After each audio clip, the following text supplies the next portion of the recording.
Mr. Ruminant? Yes, Gavin. I like sloths. And? And I kind of want to learn more about them.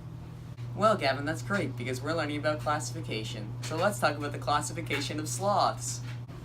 My favorite sloth is the pale-throated three-toed sloth. Do you know the binomial nomenclature of that?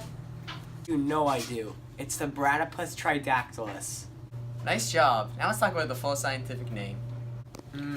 The domain is the Eukarya. And the kingdom is Animalia.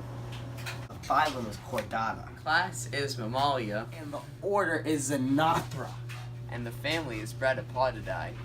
Genus is the Bradipus. As you know, Gavin, the species is... The Bradipus tridactylus. Now let's talk about the evolution.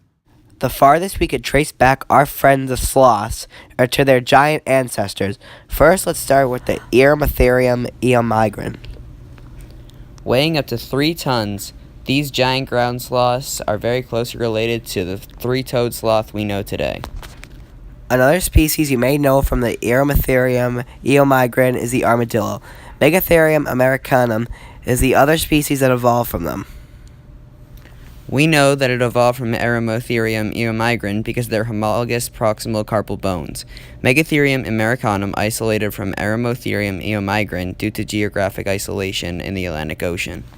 Megatherium americanum is the biggest sloth to ever live, weighing an average of 3.8 tons. They lived in the grasslands of South America until they went extinct about 10,000 years ago. They lived on the ground, unlike today's sloths, which hang in the trees, which is why isolation occurred between these two. Another species that evolved from Megatherium americanum is the anteater, and an extinct species from it is the Megalonyx, which Thomas Jefferson once claimed to have seen. So, Gavin, did you learn a lot today? You know I did. Well, then show me an example of what you learned using a cladogram. They're all part of the same order, the Xenothra. Then, the first one we start with is the Earmatherium eomigran. Then, speciation occurs because of geographic isolation. And due to that, they get larger. We have the Megatherium americanum. And then, because of adaptations and change in habitats, you get the Bradipus tridactylus, the sloth.